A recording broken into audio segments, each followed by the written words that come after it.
Bismillahirrahmanirrahim.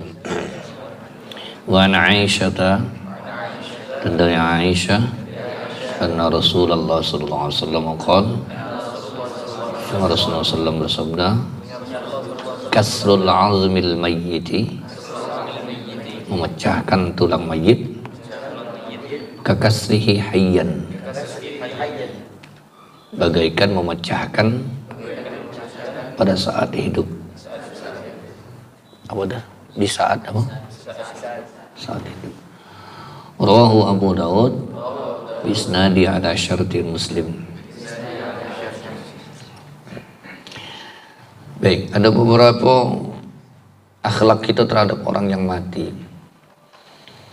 Jadi ini adab dan akhlak kita. Tidak mesti orang yang mati yang meskipun dia tidak bakal lagi protes, tidak berontak lagi, lantas kita semau-maunya. Karena kedudukan manusia meskipun dia mayit, dia tetap masih harus dimuliakan. Dan ini bagian dari syariat. Itulah hebatnya Islam. Memandang orang yang sudah meninggal itu pun, jasadnya, mayitnya itu masih tetap harus diperlakukan secara mulia. Tidak lantas mentang-mentang orang yang sudah mati itu, yang tidak kati guna lagi, yang tidak punya kemampuan lagi, yang kati manfaat lagi, semau kita baik, tidak bisa. Ada banyak beberapa keterangan yang menjelaskan tentang adab-adab. Di antaranya, mayit itu ditutup, itu diajarkan ditutup, tidak boleh dibuka. Jadi posisi mayit itu ketika dia sudah terbujur, posisinya ditutup, tidak perlu dibuka. Itu kalau dalam syariat kita. Nah, bagaimana dengan sebagian wong ketika mayit itu tadi ditutup, kita ini karena nak buka, atau bahkan dengan sengaja buat ditutup bagian kepalanya tuh kain yang transparan, itu sering ya. Nah itu tidak boleh, itu harusnya ditutup full. Bahkan ketika kita ingin melihat mayit itu, karena rasa cinta kita, tanda cinta kita, kita pun harus izin dengan ahli warisnya.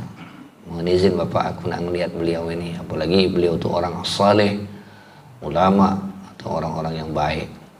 Itu pun masih minta izin. Ini tidak kadang-kadang datang nah, sani aja penasaran banyak jenisnya mau merengut. Bisa jadi fitnah itu kayak gitu. Mungkin kondisi mayitnya tadi dalam keadaan tidak baik, terjelit matanya, keluar lidahnya. Kalau dijengok tadi, cap-cap penasaran mendesau. Nah, ya Allah, insyaallah. Jadi fitnah itu kayak gitu. Makanya adabnya tidak boleh dibuka, kecuali ada kepentingan. Yang berikutnya, ketika dia kalau dibuka pakaian, dilepas pakaiannya, dilucuti. Mana caranya? Pokoknya dilepas sih seluruh pakaiannya, polos, tuh sempak-sempaknya lepasnya. Susah ngelepas, gunting. Gunting sempaknya banyak, jangan nyalain gunting, ada gunting lagi. Ya dia lebih afdal keluarganya, tapi tetap masih ditutup itu. Tidak langsung vulgar dibuka, tetap ditutup. Itu adab kita, karena masih memuliakan dia sebagai makhluk Allah, manusia yang masih punya rasa malu. Kalau matanya terbuka disunahkan ditutup. Kita pernah bahas dengan kemarin hadisnya. Ketika roh itu dicabut nyawanya, maka dia akan mengiringi rohnya. Ketika dia di atas, makanya sering matanya terbuka. Dia mengajarkan doa yang kita ajarkan kemarin dalam hadis Nabi tentang meletakkan mayit di kubur. Bismillah wa ala millati ala Rasulillah. Itu termasuk salah satu diajarkan ulama ketika menutup mata mayit. Bismillah wa ala millati Rasulillah. Nah itu ditutup. Ya, masih melek tutup. Ada kadang-kadang diisolasi, Bung.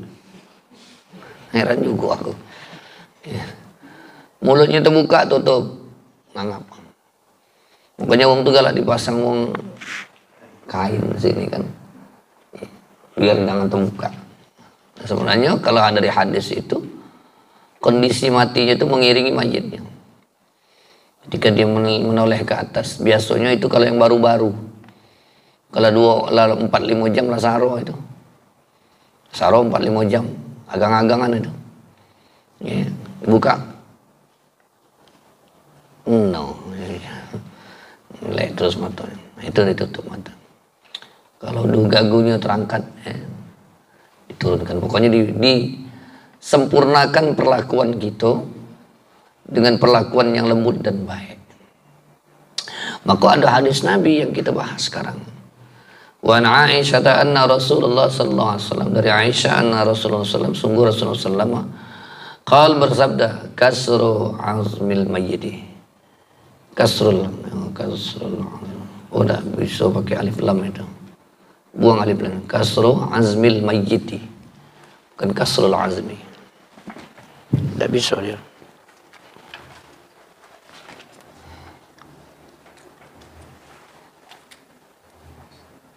Kasru azmil mayyiti.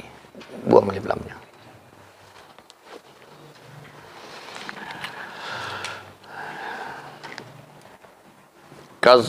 Kasru azmil mayyiti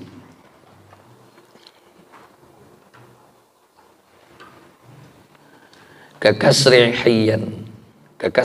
hayyan, sama halnya dengan memecahkan tulang mayit, sama dengan halnya memecahkan ketika dia masih hidup. Nah, melihat redaksi hadis ini, ternyata tidak boleh memperlakukan mayit itu dalam cara yang kasar. Ya, termasuk adab kita melemaskan mayit. Nah, ada beberapa cara melemaskan badan atau jasad mayit yang sudah kaku.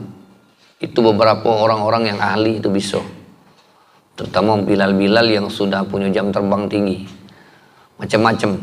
Ya. Kalau kita yang tidak biasa ini tidak paham caranya. Ya. Almarhum Ustaz Taufik dulu dia paham nih cara melemaskan. Yang tadinya keras kaku bisa dibentuk. Jangan diagangi, jangan dipatahkan tulang. Ya. Ini kadang ada nih yang sengaja. Termasuk ada yang mayit yang dia kena osteoporosis, tulangnya kan keropos. Jadi posisi badannya itu waktu hidup sudah bungkuk. Nah, ketika dia mati, kalau bisa diluruskan, kalau bisa. Itu pun dengan cara yang bagus, ahlinya yang melakukan. Kalau kita bukan ahli, jangan coba-coba, rak patahnya. Itu perlakuan kita kepada mayit. Tidak mentah, tidak apa-apa, mati juga, tidak perlu dinabuk, tidak. Dia nak marah, bocor, gitu. No, mati. Masih hidup lu tidak berani kau dulu. Tidak bisa. Itu bagian dari, kata Nabi, memecahkan, mematahkan tulang itu sama dengan mematahkan tulangnya masih hidup. Jadi bahasanya kalau memasakkannya itu, kalau kita maknakan, berarti sakit itu sama. Waktu hidup dipatah ke tulang sakit. Nah, kalau kalimat ini kakasri hayyan, sama dengan mematahkannya waktu dia hidup. Kalau bahasa kita marah, sakit. Gimana kalau dipatahkan tulang? Digocok, patah gigi. Nah, pasti ada rasa sakitnya, marahnya, bahkan merasakan bagaimana dia masih hidup. Nah, sebegitu hebatnya akhlak dan syariat yang dibawa oleh Rasulullah SAW sampai kepada mayit yang harus nanti kita masukkan ke dalam kubur sekalian, yang jasadnya secara umum tidak berfungsi lagi, yang tidak mendatangkan manfaat lagi, yang tidak mendatangkan mudarat lagi, yang tidak ada kepentingan lagi, dan tidak punya manfaat untuk orang-orang yang hidup di sekitarnya kalau sudah jadi jasad, jadi mayit. itu masih harus diperlakukan. Bagaimana dengan ketika kita di hadapan wong yang hidup? Nah, begitulah hebatnya ajaran Islam yang diajarkan oleh Rasulullah SAW. Nah, ini bagian dari adab yang kita lakukan kepada terutama bagi orang-orang yang diberikan tugas atau bilal penyelenggaraan mayit, tidak sembarangan. Bahkan kita lihat ketika mandikan, dibersihkan dari najisnya, ya, diperiksa sampai bersih. Kalau dia mengandung kotorannya dibuang. Begitu hebatnya. Ya, tidak seperti mati binatang. Kalau mati binatang kan, kalau harus dikubur, cukup dikubur baik, tidak perlu dimandi lagi. Nah, dibersih ke kotoran yang diwuduk ke lagi, tidak mati kucing diwuduk kada usah. Nah. Paling mandi ke kucing tadi itu kan bau bekas kotorannya baik. Tidak perlu kita nak dimandikan, tidak kati syariat mandikan kucing mati. Ya, manggil Bilal nih. Melok pak pulo, siapa mati? Momo mati.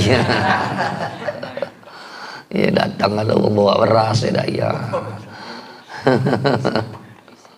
Itu ya. Tidak kate, tapi salah manusia. Itu hebatnya. Bagaimana kemudian adabnya berikut dalam teknis penenggalaan mayit. Dibungkus dengan kain kafan.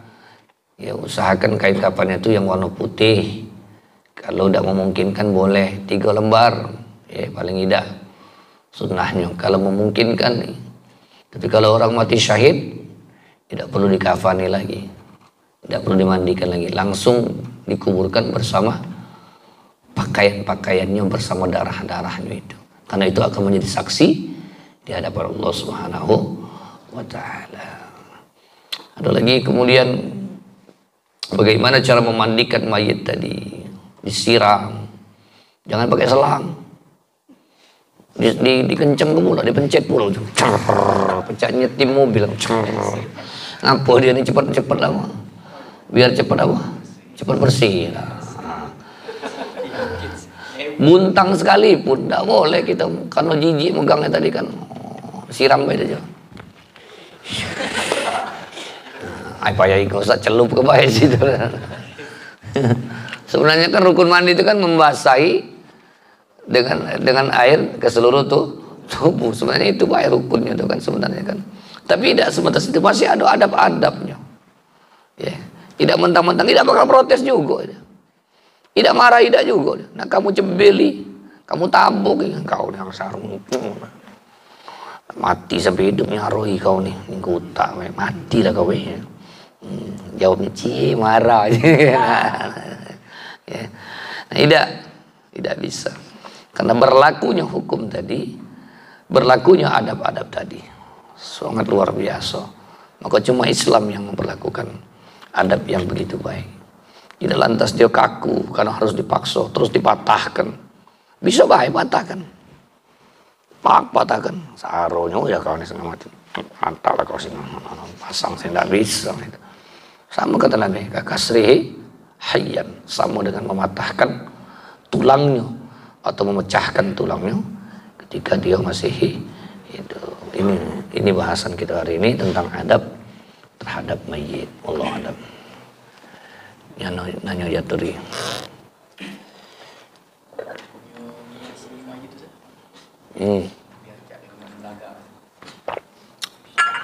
Sebenarnya mengikuti sunnah itu adab-adabnya itu termasuk wangi-wangian. Ya, memberikan wangi-wangian. Makanya banyunya kemarin banyu sunnahnya apa pakai apa? Air apa? Air bidara, air mawar, ya. Dibersihkan, tapi dibersihkan dulu najisnya. Kalau dia sekedar kita ngeraisnya itu tidak perlu nyalahi. Ya, tidak lantas dia kaget lanjut di sana kayak laju belaga, tidak. Itu tergantung amal juga. Tapi rasa cinta kita kepada sang mayit sudah meninggal. Cuman sebatas merais baik, ngerapi ke baik. Tidak usah di make upi. Oh, pakai manggil apa? Apa yang muah. Nyewo dia aja. Datang gidik-gidik, assalamualaikum, muah tu. Siapa nak dirais tu nama mayit lah. Uji mayit. Mati aku uji mua baru nilai. Nah, itu tidak perlu nak di lipstick, tidak. Karena pakaian kita tuh hakikatnya cuma itulah. Berapa helai kain kafan yang terakhir itu. Kalau sekedar itu tidak ya. Ada yang kadang-kadang dikasih apa tuh nih, dikasih tulisan di sini. Dia kata juga dalil yang jelas tentang itu, tapi selagi tidak melebih atau berlebih-lebihan dalam syariat, kata ulama tidak terlalu dipermasalahkan itu, karena tidak berlebih-lebihan. Tapi kalau berlebihan tadi pakai make up, dikasih blush on, kalau betina kan dicelaki, diunjukkan apa yang bulu mata palsu itu bulu pasangnya. Dia udah baca melek lagi digerak mata gini. Nah, kurang gawe bibi itu. Pasang lipstik pun ada, itu berlebihan dari syariat, itu sudah nyalahi. Kalau sekedar kita kan dibedai, dah maksud dirapikan, dibersihkan, ya. Dikasih apa itu? Kadang dikasih sekedar celak-celak yang sunnah itu kan tidak nyalahi itu. Nah, itu. Lagi? Nah? Ya, kalau otopsi itu darurat. Sama dengan tadi, ketika kita hal yang sekecil apapun melihat mayat itu kalau tanpa ada kepentingan itu tidak boleh. Tapi kalau otopsi karena ada kepentingan itu darurat. Kalau kita ngomong otopsi itu ngeri gitu, pakai gergaji, tulang, rak, kedengarannya. Pernah ada kejadian dulu di otopsi.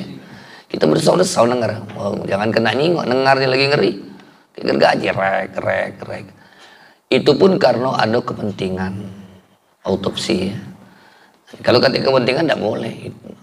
Kalau autopsi itu juga tidak tahu kita juga prosesnya apa mata ke tulangnya, apa ngeretak ke tulangnya, ngomong alam. Yang jelas autopsi itu pasti bedah membedah itu pasti, melek itu pasti, belah membelah itu pasti. Tapi kalau yang prosesnya secara umum kita tidak paham, itu tim forensik yang punya urusan itu.